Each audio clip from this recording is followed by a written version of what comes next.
Hey guys, this is Mentor Haley. I got a question over the weekend that I wasn't able to respond to due to it being a crazy, crazy weekend. But here goes. This is from Naomi, and the subject is haters. It's obvious that not only are you beautiful,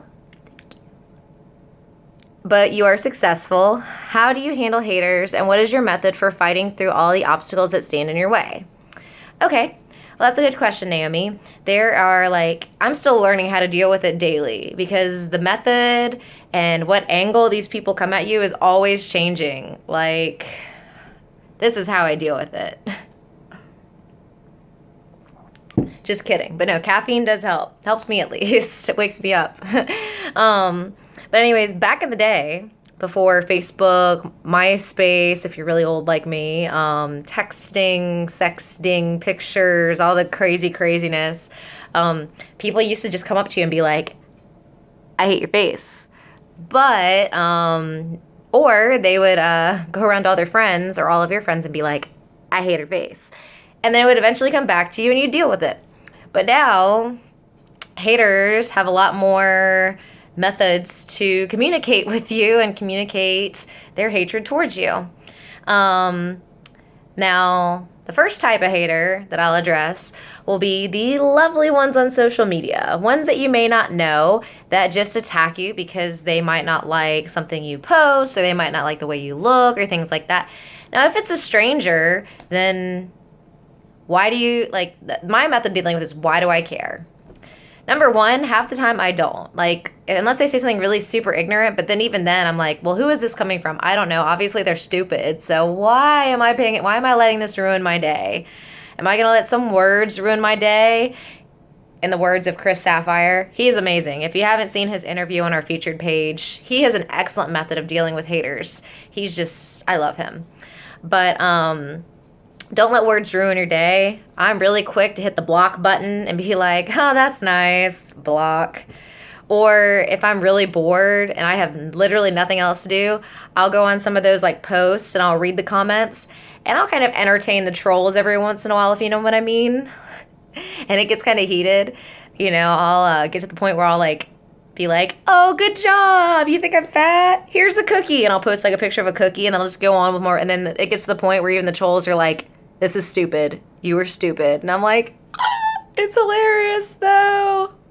Because I'm ridiculous. And I mean, everybody, I think, they feed the trolls every once in a while if you really get bored. Because I mean, ultimately, I think that's what haters are, is they're just bored or miserable in life. So they attack people that are seemingly happy.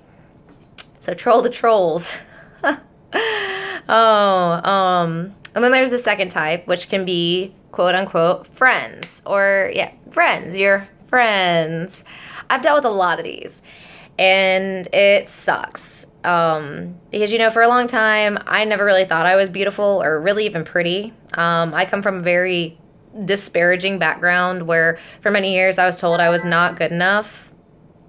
So I became very insecure, and it took me a long time to be the person that I am today and to be successful and to kind of like settle in the good things that I've done. Because, for me, I don't think success is really defined by like one major event, or like how much is in my bank account. It's more of like dynamically, what am I doing? I have to always be doing 50 things because I've always felt like I'm not good enough. So, even though someone else might look at me and think that I'm successful, I'm still a work in progress. I might emulate something that looks great, but inside, I'm like, I got a lot going on. I got a lot that I'm working on. So in dealing with friends, I think that's harder because they know more. And unlike the internet trolls and haters that you might not know, friends know a little bit more about you. And I think everybody's had that kind of friend that's like, oh, you're doing this? Great. And kind of like sarcastically harps on your positive attributes because, they really don't have anything good going for them. So most of the time I just respond with positivity like, yeah, I am doing great. Thanks. Not to toot my own horn, but yeah, I'm doing great things. You should get on board. Come and help me out. We can both be doing good things. But then there's just those friends that like, if there's people that just run around and talk badly about you, Like, you best believe they're talking bad about everybody because they are miserable and they like just project miserable energy on everyone around them because the old saying goes, misery enjoys company. And that is so true. Like, oh my gosh, I just ended up dealing with a whole pot of drama from all that. And what's funny is you can either fight it or you can kind of just sit back and watch it play out, which is what I love to do. Because the thing is, people that are really your friends, if somebody's going around to them telling them a bunch of bullshit, for lack of a better word, people that are really your friends will kind of stay true to you. They don't have to necessarily like defend you, but at the end of the day, you'll know where you stand. Like if somebody goes around talking a bunch of mess about me and hating on me or my company or whatever else I do, I kind of just sit back and I'm like, okay. I watch them run around telling people whatever they want to tell them. At the end of the day, I end up with 50 messages of, did you hear what such and such said? And I'm like, no. Do I care? No. Do I feel the need to defend myself? Nah. Because my real friends, the people that deal with me on a professional level know how I handle myself. And if they're going to let some strange person that doesn't really know me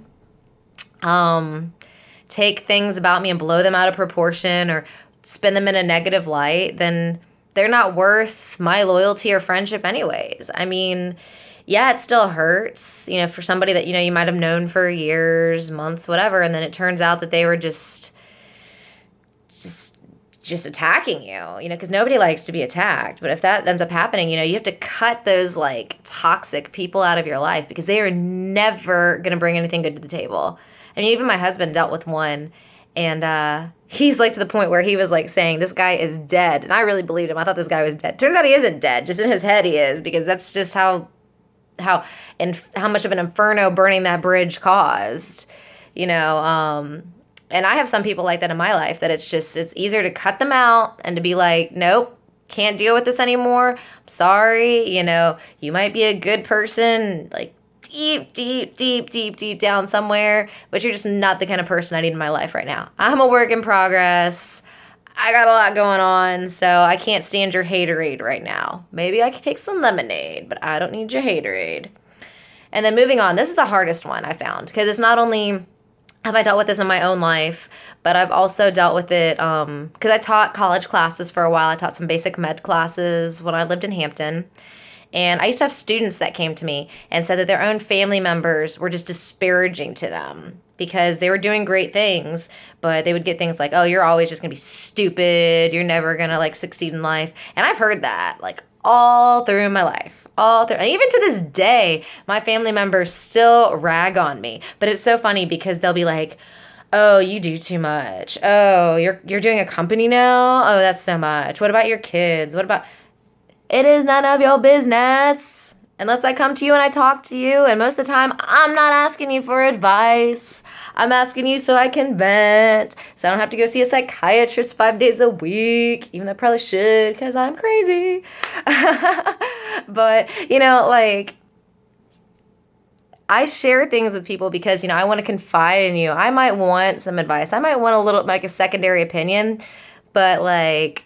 9 times out of 10, people coming to me with things like about me that are like, oh, you run a company, you shouldn't have blue hair because it's still a little blue on top. It's faded. But I'm like, good to know. Things like that. But in dealing with family members, I think that's especially hard too because the same concept proves true. They're your family, you don't want to cut them out. But I got some great advice a couple years ago that was along the lines of, you're supposed to honor your mother and father.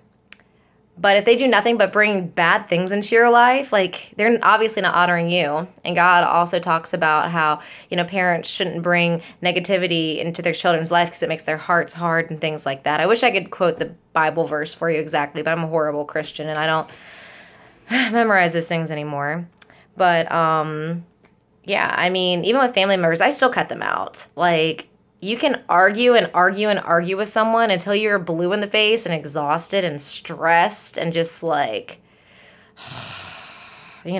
or you can just move on with your life and be happy and be healthy and be like, oh, that's cool. You feel that way. But you have to recognize that in people. You have to like look at a person. And I think the biggest thing is you just have to take a step back and be like, okay, why is this person doing this? Obviously, there's something wrong. Well, I mean, sometimes, you'll do things that do warrant a little bit of hate. I mean, I lived my life crazily for many years. So, I mean, when people say things like, "Ooh, do you know what Haley Dollar used to be like?" And I'll just, yeah, that was like 10 years ago. Congratulations. I used to be a hoe. I'm no longer a hoe, unless it's for my husband. I mean? But you have to kind of like get comfortable with yourself to where when people come at you crazy with like, you could just be like, sorry, that's not a part of my life anymore. Or why is this so important to you? I'm living my life. Just go back to living yours. Like, go over there. You will be okay over there because I am okay over here and I'm happy and I'm healthy. And the thing is, you're not always going to be happy. You're going to be hurt by things that people say, but I deal with it with humor. Like, I laugh about it. Or if you need to confide in someone to talk to them, like, make sure you're not confiding in another hater because then it's just going to feel even worse.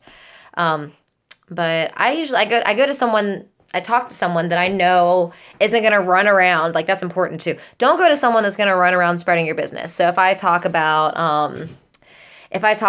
my husband to a girlfriend, I don't want her going around. I mean, if she talks to her husband or something, that's like one thing. Husbands and wives share everything.